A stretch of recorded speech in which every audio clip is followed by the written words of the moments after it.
Every financial decision you have ever made was made from a state, and that state determined the outcome far more than the information you had available. Jesus knew this, not as motivational philosophy, not as positive thinking dressed in religious language, but as a precise operational understanding of how human consciousness interacts with the field of material reality. He taught his closest disciples that before any significant decision, particularly one involving resources, exchange, or material movement, there were 3 specific Aramaic words to be spoken, in sequence, from a prepared inner state. These words did not ask for divine intervention. They did not petition heaven for favorable outcomes. They did something far more precise and far more powerful.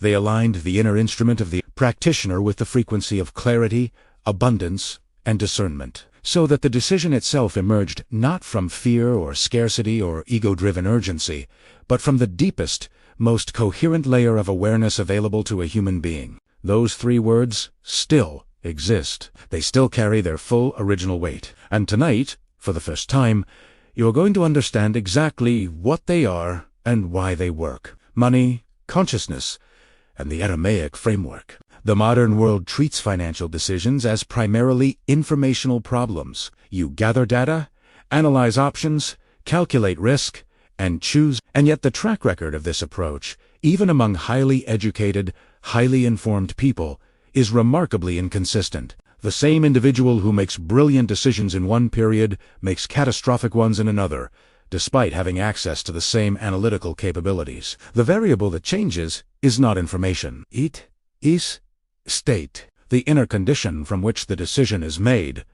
The frequency, in Aramaic terms, of the consciousness that is doing the choosing determines the quality of the outcome to a degree that purely informational models cannot account for. Jesus addressed this directly. In the Gospel of Luke, he spoke about the relationship between the inner condition and the outer result with a precision that goes far beyond conventional religious interpretation. The phrase, translated as, "Seek first the kingdom," in Aramaic, Baulakadimia, Malkuta, is not an instruction to prioritize religion over practical concerns. It is an instruction to establish the correct inner state before engaging with any external situation. The kingdom, in Aramaic cosmology, is not a future destination. It is a present frequency, a state of inner coherence from which perception is clear, discernment is sharp, and the movements of material reality become readable in ways they are not from any lower frequency of awareness.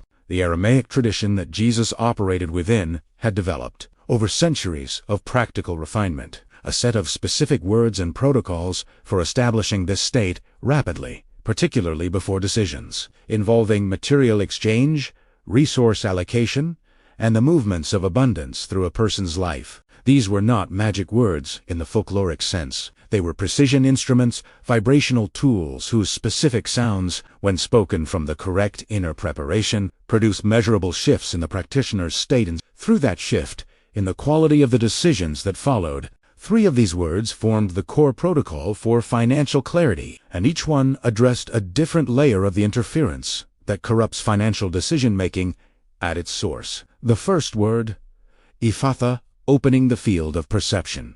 The first word in the sequence is one that appears directly in the Gospel record, preserved in its original Aramaic, even within the Greek text of Mark, because whoever recorded it understood that this word could not be replaced without losing something irreplaceable. The word is Ephatha, and it means, in its most direct translation, be opened. In the context of financial decision-making, the closed condition that Ephatha addresses is not physical, it is perceptual.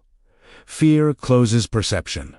Scarcity closes perception. The urgent, pressured, fight-or-flight state that most people enter when confronting significant financial decisions closes the very faculties that accurate discernment requires. The field of information available to someone making a decision from a contracted, fear-driven state is dramatically narrower than the field available to the same person making the same decision from an open, coherent, expansive inner state. This is not metaphor. It is measurable neuroscience, the prefrontal cortex, responsible for complex reasoning and long-term planning, is functionally suppressed when the threat response system is active. Ephatha in Aramaic is an imperative, a command directed at a condition, not a request submitted to a higher authority. When spoken correctly, with the guttural ayan at the opening, the elongated fa, the breath released on the final tha, it produces a specific vibrational effect in the body that directly counteracts the physiological signature of the contracted state. The resonance point of this word in the Aramaic tradition is the center of the chest, the heart field, in modern terms, and its effect, reported consistently across centuries of practitioners, is an immediate expansion of inner space, a relaxation of the contracted perceptual field, and a restoration of the open, receptive awareness from which accurate financial perception becomes possible. This is the first movement. Open the field before you engage with anything in it. The second word in the sequence is Schlama, the Aramaic word most commonly translated as peace, but whose actual meaning in the sacred tradition is far richer and more precise than any English equivalent captures. The root, shalom, carries the sense of completeness, wholeness, a state in which nothing is missing and nothing is in excess, a perfect internal equilibrium that is the opposite not of conflict but of fragmentation. When Jesus opened his teachings with Shlama Lakam, peace be upon you, he was not offering a conventional greeting. He was transmitting a state, using the vibrational architecture of the word itself as the vehicle. In the protocol of financial decision-making, Schlama addresses the second layer of interference, the layer of inner fragmentation that produces contradictory impulses, competing desires, and the exhausting internal noise of a self divided against itself. Most financial decisions are corrupted not by lack of information, but by this fragmentation, the part that wants security pulling against the part that craves expansion, the part shaped by childhood scarcity, pulling against the part that knows abundance is possible, the part that trusts intuition pulling against the part that demands analytical certainty. A decision made from this fragmented state is not really a decision. It is a compromise between competing inner voices, none of which has access to the full picture. Schlama, spoken as the second movement in the sequence, after Ephatha has opened the perceptual field, works on this fragmentation directly. Its resonance point in the Aramaic tradition is lower than Ephatha, centered in the solar plexus region, the body's center of personal power and discernment. When pronounced correctly, the SH drawn from deep in the chest, the LA sustained, and even the MR released, completely on the exhale.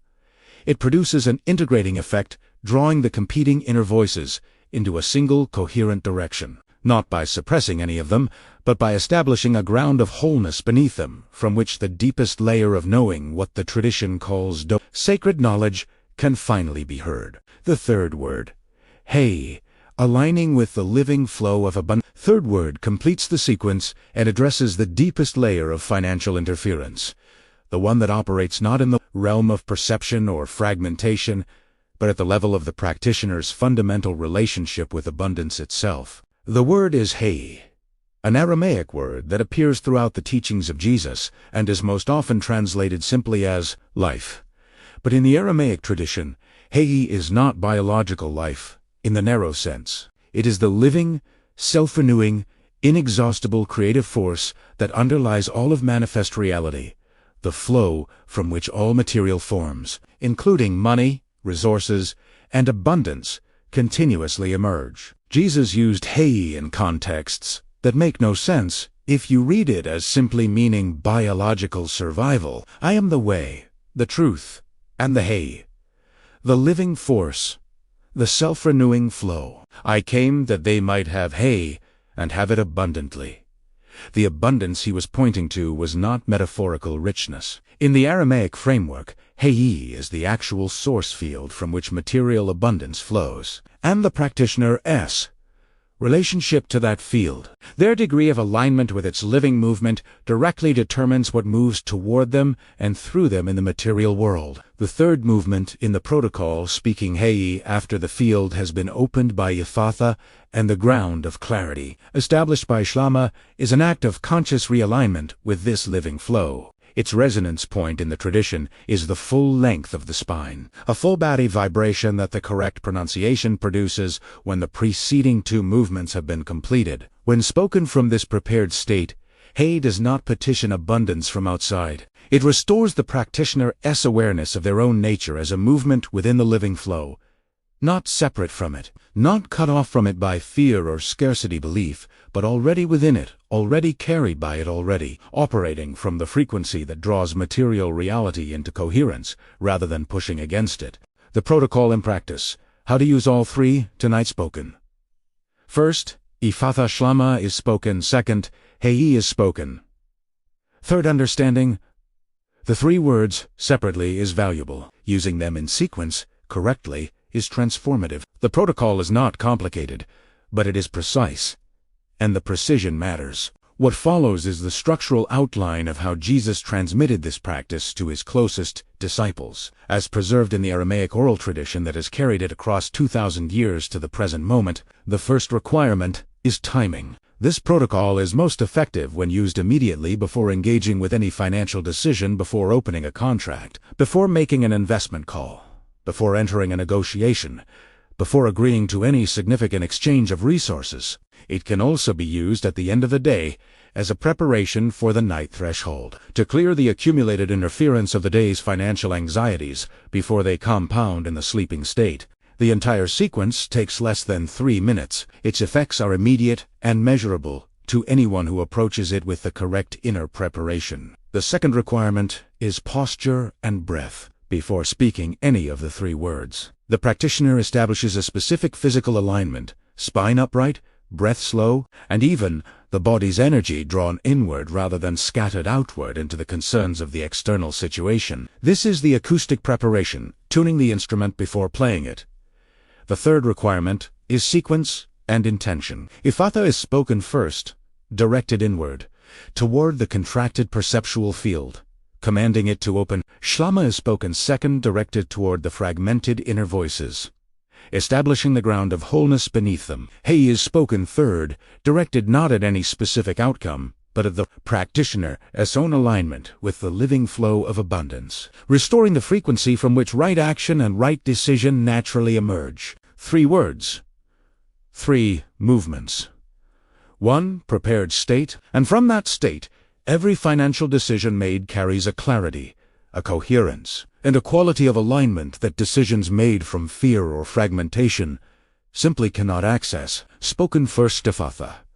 Schlama is spoken second. Hay is spoken third. What Jesus taught about money was never primarily about money. It was about the state from which you engage with the material world, the frequency of your consciousness when you enter any exchange, make any decision, or take any action involving the flow of resources through your life. The 3 Aramaic words he gave to his closest disciples were not prayers for prosperity. They were precision instruments for state management tools that, used correctly and in sequence, systematically cleared the interference that corrupts financial perception at its source and restore the practitioner to the frequency from which clarity, discernment, and alignment with the living flow of abundance become not aspirations, but operational realities. Ephatha opens what fear has closed. Schlama integrates what fragmentation has divided. Hay restores alignment with the living source from which all material abundance flows. Together, they form a complete protocol, one that takes less than 3 minutes to use, that requires no prior spiritual training to begin, and that produces results that are immediately perceptible to anyone who approaches them with genuine inner preparation and the willingness to work with them consistently. This knowledge was preserved across 2,000 years for a reason. It was transmitted carefully, word by word, sound by sound, because the people who carried it understood that what they were holding was not theology. It was technology, ancient, precise, and still fully functional. Tonight, before any decision, before sleep, before the noise of tomorrow begins, speak these 3 words. Open the field, establish the ground, align with the flow, and notice what changes.